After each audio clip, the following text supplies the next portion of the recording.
स्वागत आहे तुमचं माझं चॅनल घरचा शेफमध्ये। आज मी तुम्हाला दाखवणार आहे आलेपाक। म्हणजे आपण एकदम लहानपणी खात होतो तेच आलेपाक, म्हणजे आलेच्या गोळ्या ज्या असतात, आपण आले टाकून बनवलेल्या गोळ्या असतात त्या आलेपाक बनवायचा आहे। हा मी गुळामध्ये बनवणार आहे, म्हणजे हा सर्वजणच खाऊ शकतील, म्हणजे ज्यांना डायबिटीज असेल ते लोक पण खाऊ शकतील। तर हा आपण गुळात बनवायचा आहे। ह्याचा उपयोग आपण घसा दुखत असेल किंवा आपण खोकल्यासाठी वगैरे करू शकतो। खोकला सर्दी, आता तशी थंडी चालू झाली आहे तर सगळ्यांनाच सर्दी खोकला घसा खवखवण्याचा त्रास होतो, तर ह्या आलेपाक खाऊन आपण आपला घसा वगैरे व्यवस्थित करू शकतो। तर पाहूया आपण ह्याच्यात काय काय सामान लागेल। चला तर मग आपण साहित्य पाहूया। आलेपाक बनवायला काय काय लागेल। फक्त दोनच वस्तू लागतात आणि एकदम सोपं साहित्य आहे।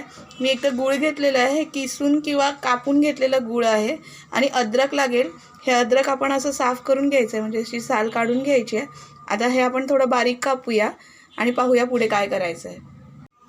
आपण अद्रक असे बारीक पीस कापून घ्यायचे आहेत। असा हा अद्रक आपण सर्व कापून घेऊया आणि मग हे अद्रक आपण वाटून घ्यायचं आहे।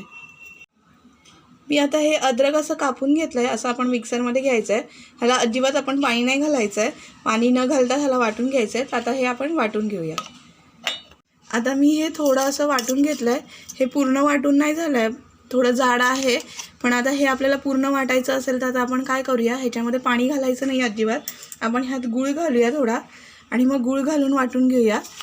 आता हे गूळ पण मी साधारण आता हे 50 ग्रॅम जर मी अद्रक घेतलं असेल तर हे पण मी साधारण 50 ग्रॅमच किंवा 100 ग्रॅम आपल्या अंदाजावर आहे किती गूळ घालायचं आहे, आपण आपल्याला किती गोड लागेल तर साधारण 100-1 ग्रॅम आपण गूळ घेतलं तरी चालेल। हे बारीक कापून मी घातलेलं आहे ह्याच्यात। हे आपण आता मिक्सरला वाटून घेऊया। आपण बघूया आपल्याला वाटलेलं मिश्रण कसं आहे। आता पहा हे जरा पातळ झालं आहे, आपण गूळ टाकून हे वाटून घेतल्यामुळे हे जरा पातळ दिसतंय बघा। आता हे आपण एका भांड्यात काढून घेऊया। मी ह्या नॉनस्टिकच्या भांड्यात काढून घेते आणि हे आपण आता गॅसवर ठेवूया। आता आपण हे गॅसवर ठेवलं आहे।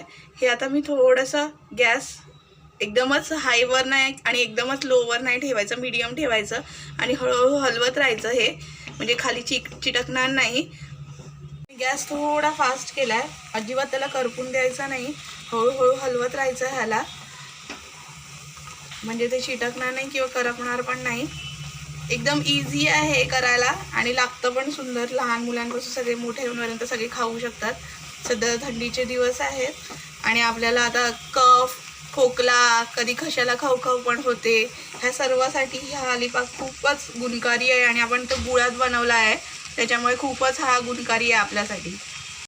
आता हे आपला पाक होत आलाय हा आलेपाक। पण आता जेव्हा आपल्याला हा चमचा असा घ्यायचा आणि हा थोडा फुंक मारायची की आपल्याला आपोआप समजणार की हे कडक होत आहे की नाही। जसं कडक व्हायला लागलं की समजून घ्यायचं आपला आलेपाक झालेला हा आपण प्लेटमध्ये काढू शकतो। जरी कधीही आपल्याला असं वाटलं की प्लेटमध्ये काढल्यावर तो होत नाही आहे तर तो परत गरम करायचा, काही घाबरण्याची आवश्यकता नाही आहे की आता नाही होत आहे काय करायचं आता, तर तो परत गरम करायला घालायचा, थोडा गरम करायचा 2-1 मिनटं आणि परत प्लेटमध्ये काढायचा की तो आपोआप त्याचं घट्ट होणार आणि त्याच्या आपल्याला वड्या पाडता येणार। आता हा पहा हा तयार झाला आहे। ह्याला आता आपण वड्या पाडायला आपण प्लेटमध्ये आधी थंड करायला काढून घेऊया। आता आपण हे प्लेटला थोडंसं मी तेल लावलं आहे आणि तेल लावून थोडंसं ग्रीस करून घेतलं आहे। जास्त तेल एकदम नाही लावायचं, थोडंसं लावायचं आहे आणि आता हे असं आपण पसरवायचं आहे, त्याला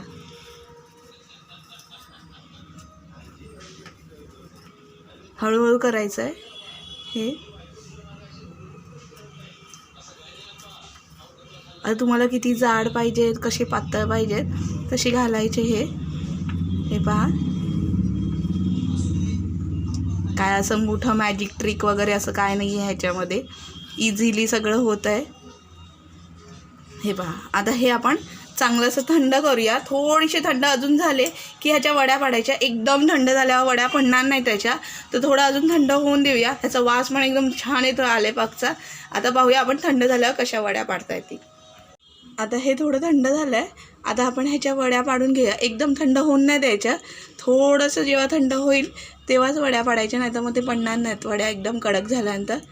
असे ह्या आपण वड्या पाडून घेऊया ह्याच्या छोट्या छोट्या। मी थोड्या छोट्या छोट्याच करते आहे, एकदम मोठ्या वड्या नको आहेत मला।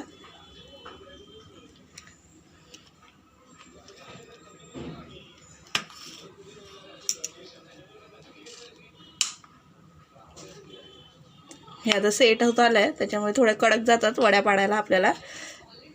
आता हे वड्या पाडून झाल्या की आपण ह्याला थंड करायला ठेवूया अजून, म्हणजे त्या कडक होतील एकदम. आता आपल्या वड्या पाडून झाल्यात. आता हे आपण थोडं अजून सुकून देऊया, मग ते आपण काढूया. आपला आलेपाक तयार आहे. अशा वड्या आपण पाडून, हे बघा ह्या सेपरेट झालेल्या आहेत प्लेटपासून, म्हणजे आपण काढून घेतलेल्या आहेत. हे आपण हवाबंद डब्यात भरून ठेवायच्या. तर आता ही माझी रेसिपी जर तुम्हाला आवडली असेल तर जरूर मला लाईक, शेअर आणि सबस्क्राईब करा. सबस्क्राईब केल्यावर बेल आयकॉन दाबायला विसरू नका.